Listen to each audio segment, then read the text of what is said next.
Hi everyone. ఈరోజు ఈ వీడియోలో బెంగళూరులో ఒక ఫేమస్ టెంపుల్కి అయితే వెళ్ళిపోదాం రండి. అదే బనశంకరిలో ఉండే బనశంకరి అమ్మవారు టెంపుల్. బనశంకరి మెట్రో స్టేషన్కి పక్కనే ఉంటుంది.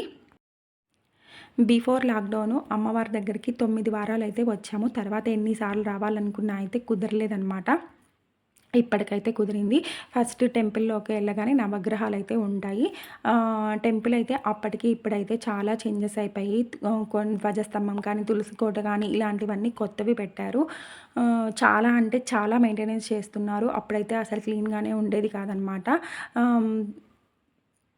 అమ్మవారి గురించి తెలుసుకోవాలి అనంటే ఫస్ట్ అమ్మవారు పార్వతీదేవి రూపాలలో ఒక అవతారం అనమాట. అమ్మవారు మనకి సింహవాహినిగా అయితే దర్శనం ఇస్తారు.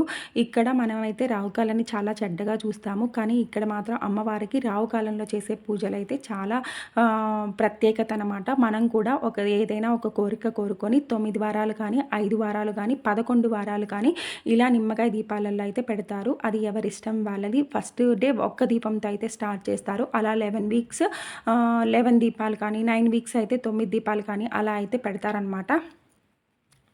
మనమైతే ఇలా ప్లేట్లో పెట్టేసుకొని అన్నీ వెలిగించేసుకొని అమ్మవారికి చూపించి తెచ్చి పక్కనైతే శాకాంబరి దేవి అలా అమ్మవారు ఉంటారు.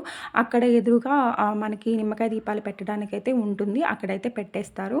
సో అమ్మవారి పెయింటింగ్ అయితే చాలా అంటే చాలా బాగా వేసున్నారనమాట అక్కడ. మేమెక్కితే సాటర్డే వెళ్ళాము. మామూలుగా అయితే మంగళవారం కానీ, శుక్రవారం కానీ, ఆదివారం కానీ వచ్చి రావుకాలం వస్తుంది కదా!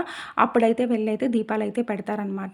సో ఇంక మేమైతే దీపాలన్నీ పెట్టేసాము. ఇంతకుముందైతే ప్లాస్టిక్ ప్లేట్లలో పెట్టేసి ఆ ప్లేట్ తీసుకెళ్ళి పెట్టేసేవాళ్ళము. ఇప్పుడైతే అక్కడ ప్లాస్టిక్ బ్యాన్ చేసేసారు. సో అమ్మవారికి చూపించైతే మేము ఇక్కడ తెచ్చి దీపాలైతే పెట్టాము. ప్లేట్ మనకి బయట అమ్మే వాళ్ళ దగ్గరైనా ఉంటుంది. మనం ఇంటి దగ్గర నుంచి అయితే తీసుకెళ్ళడం బెస్ట్. ఇప్పుడు మాత్రం అక్కడ ప్లాస్టిక్ బ్యాన్ చేశారు కాబట్టి. సో ఒక శాకాంబరి దేవి అమ్మవారు పక్కన అయితే ఏవో కొన్ని ఉత్సవమూర్తుల విగ్రహాలు అయితే మనకు కనిపిస్తాయి. ఇక్కడ ఇట్లా ఒక రాయిలాగా ఉంటుంది. ఇక్కడ చేతులైతే ఒక కోరిక కోరుకొని 3 సార్లు అయితే చేతుల్ని ఇలా ముందుకైతే తీసుకొని వస్తారనమాట. ఈ పెయింటింగ్ కూడా కొత్తగా వేశారు. ఇక్కడ ఏంటంటే ఎవరికి వాళ్ళు నిమ్మకాయతో ధ్వజస్తంభంకి గేట్ బయట అనమాట. నిమ్మకాయతో దిష్టి తీసుకొని వాళ్ళే తొక్కేసి కూడా వెళ్ళిపోతారు. ఈ అమ్మవారు శాకాంబరి దేవి అమ్మవారు. సో సాటర్డే అయితే ఇంకా మేము అక్కడే లంచ్ చేసేసాము. నేనైతే ఫోటో అయితే నాట్ అలౌడ్ అండి అక్కడ లోపలికి మాత్రము. సో అందువల్ల నేను గూగుల్లో సెర్చ్ చేసి అయితే అమ్మవారి ఫోటో లాస్ట్లో అయితే యాడ్ చేస్తాను. మీకు ఈ వీడియో కనుక నచ్చినట్లయితే please subscribe to my channel. Bye bye.